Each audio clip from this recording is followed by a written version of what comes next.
It's time for this week's episode of Brandon Sports Talk, featuring in-depth interviews from those who are trending in the world of athletics. And now, here's the host of Brandon Sports Talk, Brandon Pate.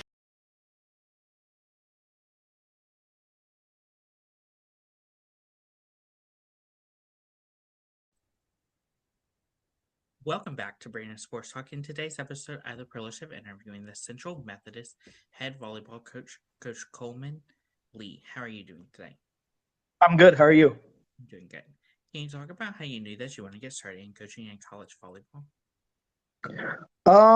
Well, it's kind of an interesting story. I actually started out coaching basketball, which is what I played all the way through growing up. My parents were pretty influential in terms of volleyball. They played my entire life growing up in co-ed tournaments and leagues and everything like that. So I had been around volleyball, played some with them.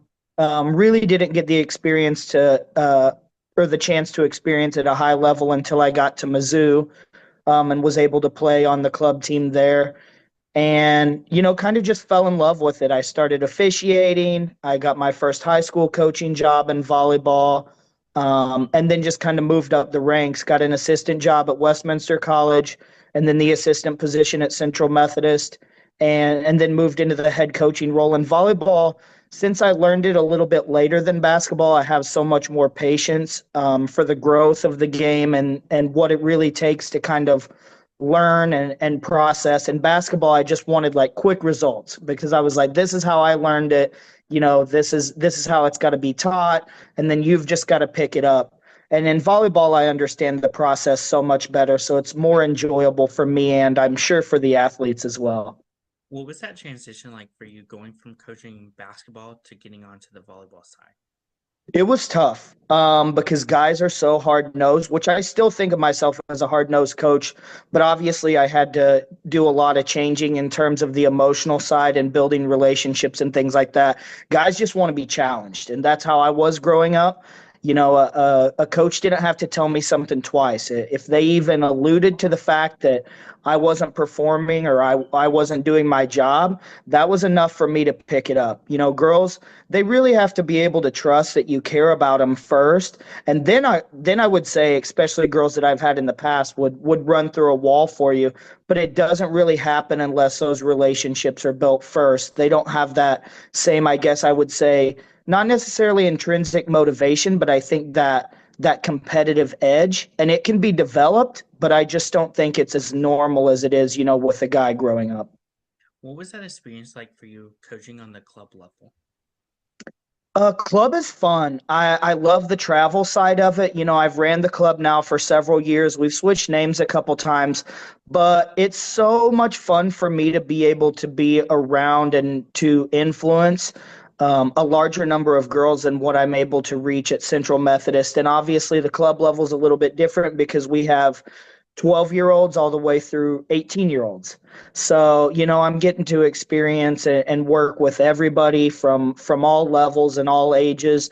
And then the lucky side for me is, a lot of those girls who come through our program end up being, some of our more talented and some of our culture kids that come through CMU because they've already been with me.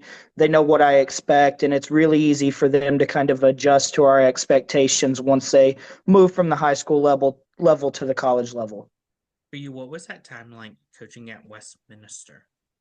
It was fun. I learned a lot. I was with Curtis both years. Really, really good coach. He had played on the men's side. So we did a lot of things at Westminster, especially in terms of the back row attack, that are getting bigger in the women's game now. But I feel like he was one of the first ones to do it and do it really well. And we were at the Division III level. So having that in our back pocket and teams not seeing it and teams not knowing how to defend it, we went to the conference championship both years that I was there. Lost to a very good Greenville squad. Tom Ackerman, he's a great coach, and honestly, he's still performing just as well at Greenville. So I was able to learn a lot, not only from the coaching side, but he was a great recruiter and great with office stuff. I mean, tracking his budget, everything. So I learned a lot from him. He was a great mentor for those first 2 years as an assistant. Coming to Central Methodist, what was that experience like first being an assistant coach before getting promoted to become the head coach? Oh, it was different because Central Methodist had been successful prior to my time there. Allison had done a really good job, especially with the records that she had um, and talking about win loss records there. But they just hadn't quite gotten over the hump. They hadn't gotten the top 25 recognition yet, hadn't made it to the national tournament. My first season with her as the assistant, we just missed out, in the conference championship to Missouri Valley, who we had beat, pretty recently. So that was a tough turnaround for us. But I mean, it was really good for me. Again, I'm all about mentoring. Uh, Bosses hold a certain place in my heart because there's a lot of times that, I was a teacher before. So being in education, I know what goes into being a principal, and I knew what went into being a head coach. And at the time it was stuff, that I'm like, man, I'm glad that that's what you're having to deal with and not me. So that appreciation, carried over from Westminster to Central Methodist, and Allison was just so good with the relationship side. The kids really loved her. They cared about her. She cared about them. And I think that's kind of what, really helped me transition to coaching women's volleyball at a high level, is seeing those relationships be built by her, but also seeing the payoff. For you, what was that transition like moving over one seat to now the head coaching and taking over the roles? Exciting. Honestly, whenever Allison asked me to be her assistant, it was a tough decision to make anyways. Just I had already planned on moving to Kansas. Was, packing up my stuff and ready to go. So whenever she asked about the assistant position, I was like, yeah, this is something that I would be interested in. But I literally saw her retiring there. I mean, the way she talked about Central Methodist, it was her home. So I just kind of assumed that I would be her assistant for as long as she would have me. And then maybe if a job opportunity came open somewhere else, I would look into it. But I did not assume that I would be the head coach at Central Methodist. So as soon as that came open and she made the decision to go to Columbia College, Vice President Parisi, who I'm still very, very close with, called me the day of. And I was actually back home visiting my family. And he was like, is this something that you would be interested in? And I mean, it was an immediate yes. He's somebody that I respect so much. He's been instrumental in Central Methodist and their improvement in athletics. And whenever he went over, some of the things that he thought that we could do better and some of the things that he thought were already working, he had talked to President Drake, another guy that I just have the utmost respect for. He's one of the most supportive bosses I've ever had in my life. And, the fact that they had that much trust in me to just take over and continue things and even build on the success, it was an easy, exciting yes for me. For you, after that feeling of getting announced to become the next head coach, what was that feeling like stepping onto that court for the first time as a head coach? I mean, it was important to me because I really had to work to get into the college level. Like I said earlier, I officiated. I was a high school coach. I've ran the club for a while. And being a head coach at the college level wasn't even anything that I really expected or planned on. So, the nice part for me was that I had been the assistant there. So especially those first couple years, I had girls that I was already familiar with. They knew what I brought to the table, so it was a pretty easy transition. I think the first maybe obstacle was my first recruiting class, whenever I started bringing in my own kids. Then it was like, okay, let's see what this guy can actually do. He had been the assistant there. They had been successful. So he's kind of just continuing the path now. But what can he do whenever he really brings in his kids and starts training and everything like that? So I think that's whenever it really sunk in, like, you are a head coach. You can do this and you can be very successful doing it. And then it felt more like a calling than an opportunity, if that makes sense. What was that feeling like when you did get to recruit your own players and bring in your own coaching staff? Exciting. That's whenever I realized, like, oh man, this can be really fun, training these athletes, getting to know the kids in the recruiting process. The nice part for me is Allison had let me do a big chunk of that already. Whenever she had both Garrett and I on staff, he was more of the assistant coach in terms of training and everything like that. And then I did more with practices and kind of served as a recruiting coordinator. So I obviously knew what type of kids that we needed and what type of kids that we could be successful with. But being more involved in the training part of my own kids, once going through the recruiting process and building those relationships and really seeing the payoff long term, made it more worthwhile. What does a typical game day look like for you as a head coach versus for your players? I have to work out. Like, if I don't get a workout in on game day, I mean, I'm just stressed. I'm overthinking. So I've got to get a workout in first and foremost. And then after that, it's kind of just like clocking in. Once I've got that out of the way, it's like, okay, what do we have to do tonight? Who are we playing? What do the scouting reports look like? What do we need to be prepared to do differently, whether that be changing defenses, utilizing more of one position offensively than we have in the past. So a lot of planning, and then at that point, you've prepared yourself through practices. So then it's kind of just letting go and, getting ready for the moment.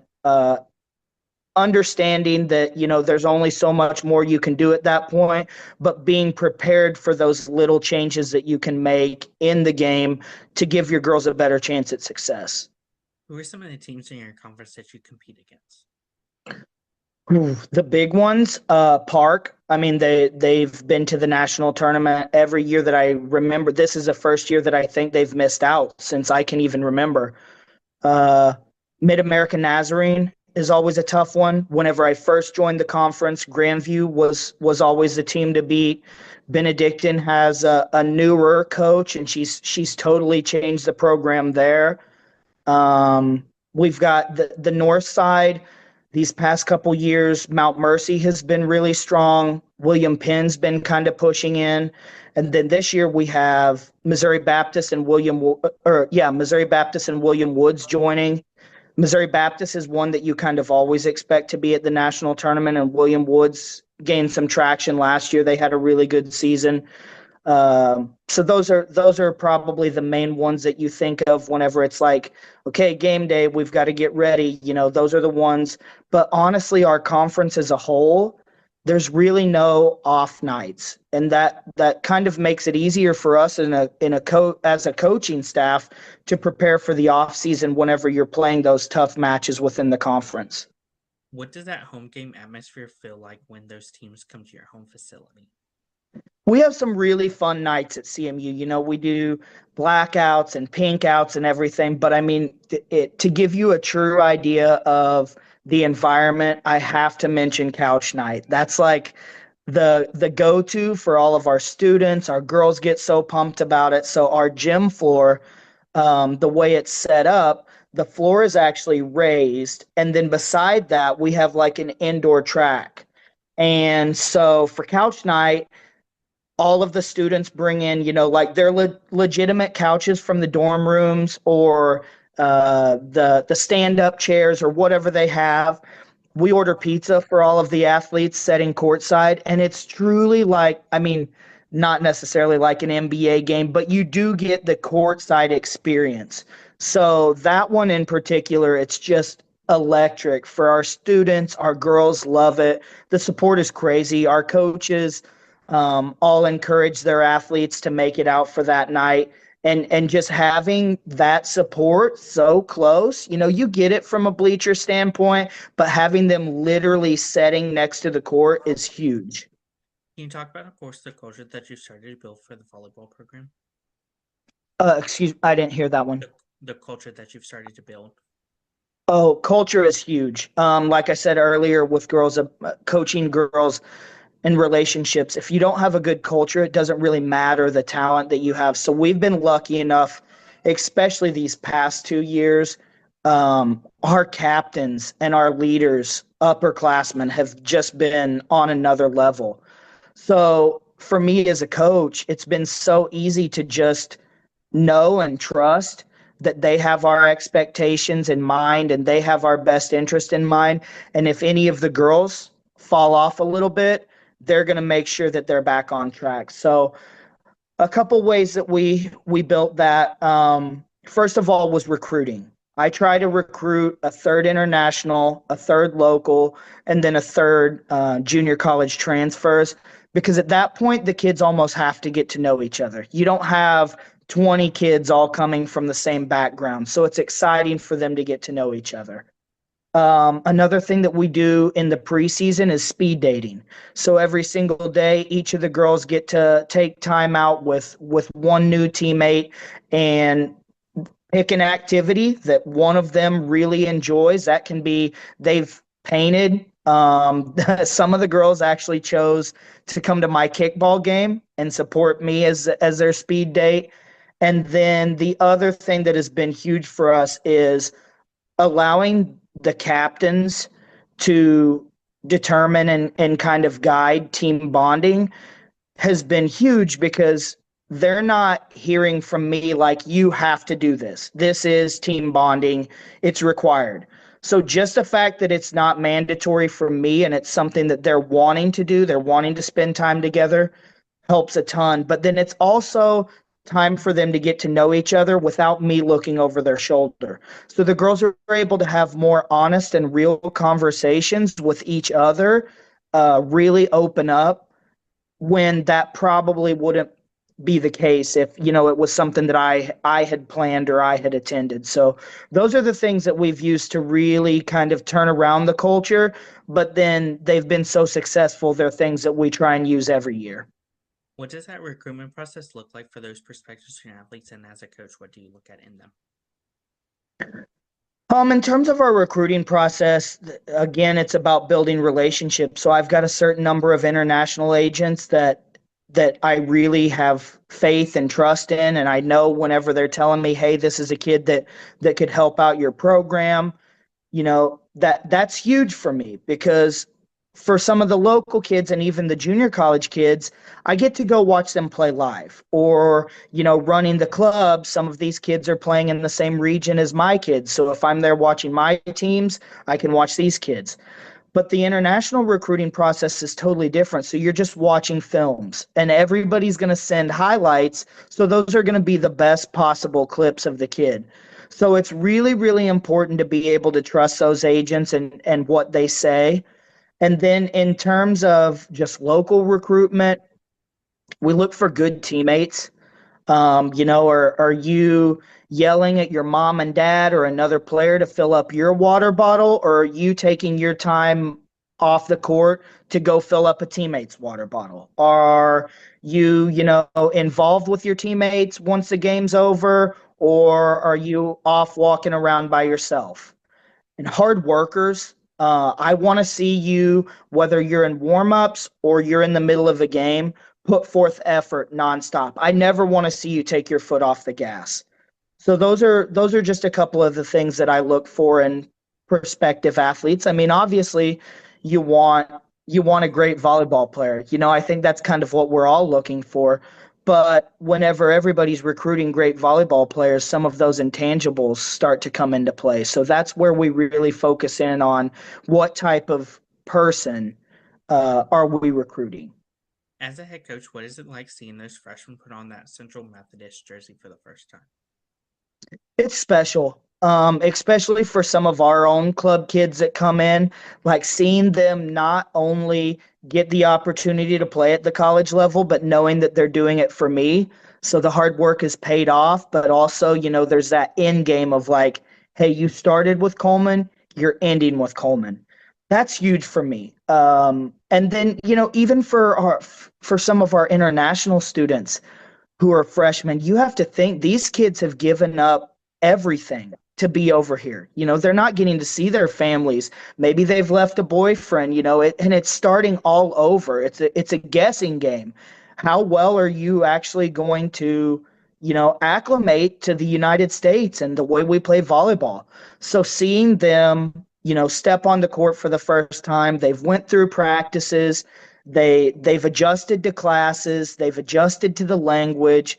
It's really rewarding as a coach to not only see that, but know that you're also uh, a big part of giving them that opportunity. How's that like getting to see those freshmen achieve those first big milestones like first digs, first serves?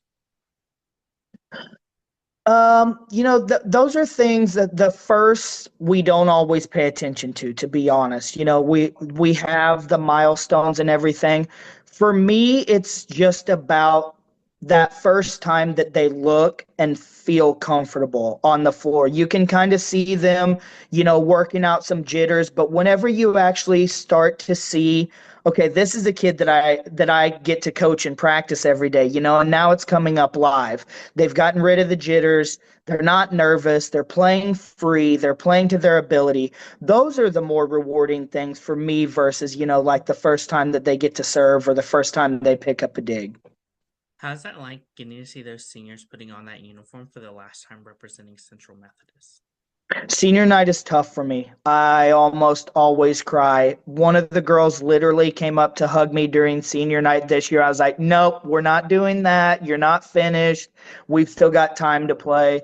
And it's weird because I never saw myself being, that type of super emotional coach, but being around these girls and seeing how hard they work for me and seeing the payoff. I mean, whenever senior night rolls around, it's emotional. There have been times that senior night game rolls around and I'm like, oh my gosh, why do we keep doing this? Like, I'm gonna be crying, they're gonna be crying, the focus isn't gonna be on the game. Like, can we just do a senior night without a match? I don't think the girls or the parents, either one, would appreciate that, but it is a very emotional experience, both for our coaching staff, for the girls, and for their parents who are able to come watch. As a head coach, what is it like seeing those players going on and playing professional volleyball, whether it's in the Athletes Unlimited on the US side or going internationally? Well, I will tell you, I'm very lucky. As an NAIA coach, not a lot of programs get to see their kids go play professionally. And I've been lucky enough to have a couple now. We had a couple opposites go play professionally, and then last year, actually, the libero who we had trained, she made a transition from the outside to be our libero in her senior season, coming back from an injury, and she's playing professional now. And I actually the other day just got an Instagram post from her saying, that she had been named player of the match, and I was, of course, quick to share that. So not only knowing that we've kept the kids in good enough shape and that we've developed them enough to have that opportunity, but then seeing that they can take something like volleyball and still be able to do it and, do it at a high level, that's really important for us because we used to be 100% honest with you, as an NAIA coach, I just didn't see it happening. So for most of our girls, it was like, okay, you've played your 4 years. Now it's time to pick up your career and get started. So now seeing that we're able to send those kids, and not only, one kid, but multiple kids, to go and play and have those opportunities before they start their career and before they jump into what you would call the real world, it has been really rewarding for us.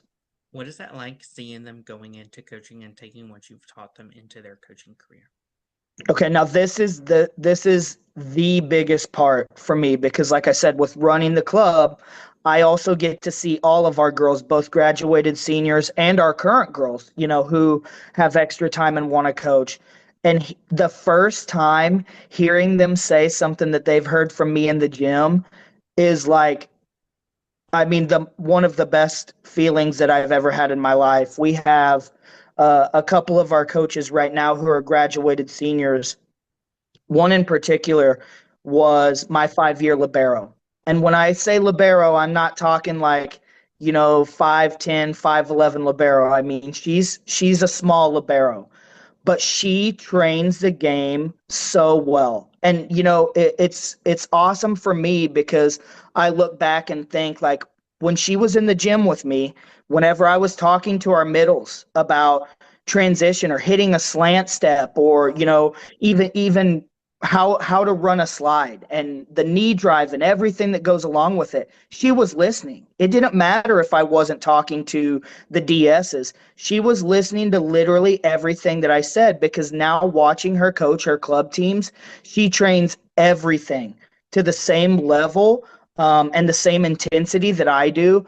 And just watching her coach brings so much joy to me. It really makes me feel like what I've done at Central Methodist and the time that I've put in, regardless of the wins, losses, regardless of going to the national tournament, knowing that she's able to be a better coach because she was in my program means everything to me. What are some of your future plans for the volleyball program moving forward? I mean, we want to go to the national tournament every year. I haven't missed out on it yet. Sadly, though, I will say the national tournament for me and the girls isn't really opening round, and that's not taking away from teams that don't get there. And I tell the girls that every year. I'm like, hey, this is an opportunity that a lot of people don't get. We're still playing. We're still training. We've got games left. But for me and what we've done at CMU, the national tournament is really final sight, and that's Sioux City. And these last couple years, we've been upset in the opening round, and it's heartbreaking for me and it's heartbreaking for the girls to put in that work and know that you're getting an opening round match and not make it there. So yeah, of course we want to win conference. Which we were the regular season champions this year. We got upset in the semifinals of the tournament. That was pretty disappointing for us, but a lot of teams in our conference were up this year alongside us. So our main goal, I would say, and especially if you ask our girls, would be making it back to final side and competing with the best of the best teams out there. What advice would you give those incoming freshmen entering their first year? Work hard and be prepared. I mean, our preseasons are not easy. Now, with that being said, I tell the girls every year I would never ask you to do anything that I wouldn't do. So when we're running bleachers and we're doing circuit laps, I'm doing them with them. Now, I will say the girls, I think they realize I'm getting a little bit older, so they're taking it easy on me. A couple years ago, 3-4 years ago, I led because I wanted to, and I was able to do it. I think this year, especially, some of the girls were like, "Okay, let's let him have his pride here and let him lead, and we'll follow closely behind." But yeah, they've just got to come in ready to work. It's a totally different level. It's a totally different season. We have to train harder. We have to maintain that longer. So they just have to be prepared. What advice would you give those players that have aspirations of playing Athletes Unlimited or the professional circuit? I mean, it's not easy, especially for the athletes. Like I said, at the NAI level, our girls are able to have a life outside of volleyball. So we're not in the gym for 4 or 5 hours every day and, in the weight room 5 times a week.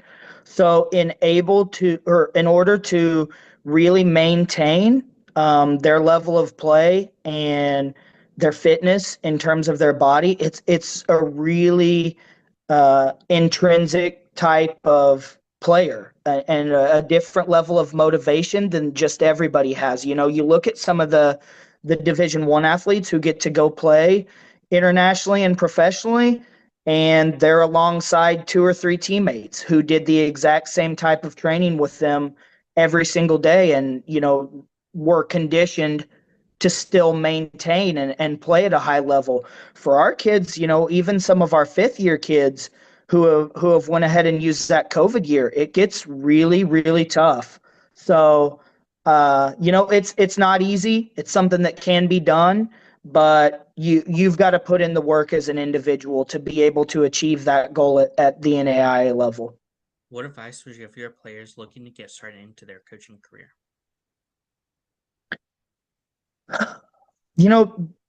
Be understanding. Get to know your athletes.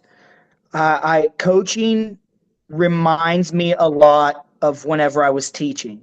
Everybody learns differently. There are different learning styles, and we have to be able to not only identify that, but then adjust our teaching or coaching as a result.